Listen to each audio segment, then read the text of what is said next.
자, 네 번째 포도 품종은 프랑스에서는 시라라고 부르는 포도 품종이고요. 동일한 포도 품종이 호주에 가게 되면 쉬라즈라고 불리우는 포도 품종입니다. 이 포도 품종은 품종계의 상남자격이라고 볼 수 있고요. 네, 그리고 제가 생각하기에는 순수면에 해당하는 게 바로 시라 내지는 쉬라즈라고 불리우는 포도 품종입니다. 자, 이 포도 품종은 남성의 비유가 되는 만큼 실제로 또 색상이 진하고 탄닌이 좀 강한 특성을 가지고 있어요. 그리고 영한 시라나 쉬라즈일수록 색상이 굉장히 퍼플 느낌의 진한 컬러를 가지고 있는 특징적인 포도 품종입니다. 자, 시라라고 하는 포도 품종은 산도 레벨도 높고 탄닌도 높은 편이면서 그 다음에 바디감도 대체로 풀바디에 가까운 와인을 생산하는 포도 품종입니다. 자, 그리고 과일적인 캐릭터는 주로 검은 과일 느낌을 많이 표현하고요. 그리고 쉬라즈, 시라만의 가장 중요한 캐릭터, 바로 스파이스입니다. 자, 스파이스는 우리식으로 해석하게 되면 약간 매운 느낌이라고 표현을 하는데 사실 좀 더 정확한 표현을 하자면 좀 자극적인 캐릭터라고 얘기할 수 있을 것 같아요.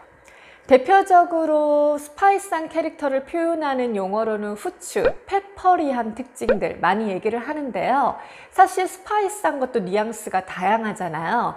그래서 같은 시라의 특징이지만 대부분 좀 더운 산지에 가면 부드러운 뉘앙스로 스파이스한 특징이 강조되는 경우들이 있는데, 예를 들면 계피 아니면 클로브라고 해서 정향, 이런 것들 많이 얘기하거든요. 자, 이런 류의 스파이스한 캐릭터를 우리가 스윗 스파이스라고 표현을 합니다. 그래서 되게 날씨가 더운 산지, 예를 들면 호주와 같은 지역에서는 이런 스윗 스파이스에 가까운 캐릭터가 많이 드러나는 특징들이 있고요. 자, 그리고 시라라고 하는 포도 품종 또한 굉장히 강하기 때문에 오크 숙성을 통해서 더욱 발전될 수가 있고요. 그리고 장기 숙성에도 역시 유리한 특징을 가지고 있습니다. 자, 이 포도 품종은 장기 숙성을 통해서 다양한 향미들이 발전하면서 특징적으로 동물성 향을 많이 표현하게 되는데요. 예를 들면 가죽향을 많이 얘기를 하고 있습니다. 가죽향 하면 연상되시는 거 많이 있으시죠? 예를 들면 우리가 뭐 새로 가죽 가방을 샀을 때 나는 느낌, 아니면 가죽 점퍼, 아니면 벨트, 아니면 장갑, 뭐 이런 것들 통해서 우리가 실제 동물의 가죽이 아니라고 하더라도 이렇게 좀 더 변형된 캐릭터를 느끼실 수가 있는데요.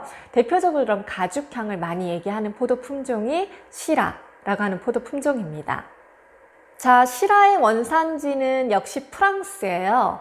그래서 프랑스는 북부론이 특히 이 시라라고 하는 포도 품종으로 유명한데, 자, 북부론 지역 가운데 시라가 유명한 대표 산지 말씀드리겠습니다.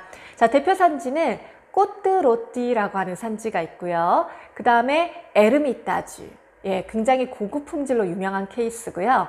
자, 이 북부론에서 좀 더 대중적인 스타일의 시라를 찾으신다 하시면은 크로즈 에르미따주라고 되어 있는 와인을 고르시면 좋겠습니다. 자, 그리고 호주 같은 경우에는 전역에서 워낙 이 쉬라즈라고 하는 포도 품종이 유명합니다만, 대표적인 지역을 들자면 특히 사우스 오스트레일리아 내에 있는 바로사 밸리, 그 다음에 맥라렌 베일, 그리고 에덴 밸리, 이런 지역들 유명하고요. 자, 근데 이렇게 아무래도 좀 좁은 지역보다는 대중적인 와인들은 큰 지역에서 생산하는 경우가 많거든요. 그래서 호주에서 좀 더 대중적인 스타일의 쉬라즈를 찾으신다 하시면은 라벨에 사우스 이스턴 오스트레일리아라고 명기가 되어 있어서 약자로 SEA라고도 얘기를 하는데요. 이 지역에서 나오시는 걸 고르시면 좋겠습니다.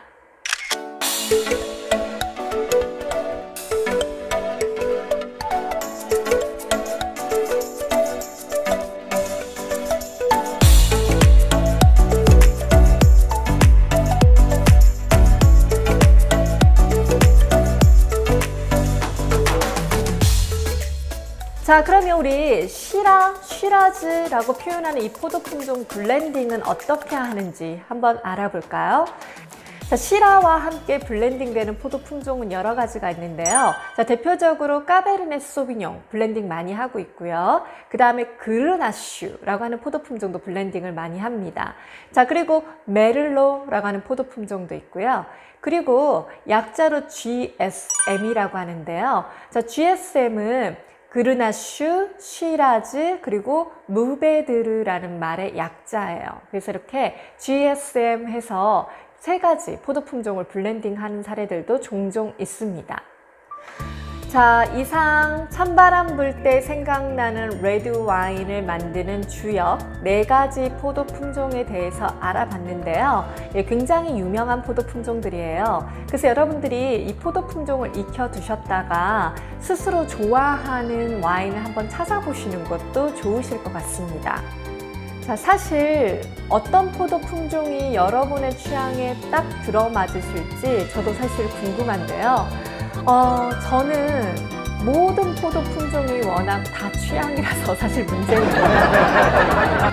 자, 저는 다음 시간에 와인 담은 이야기로 다시 돌아오겠습니다. 여러분들 안녕히 계세요.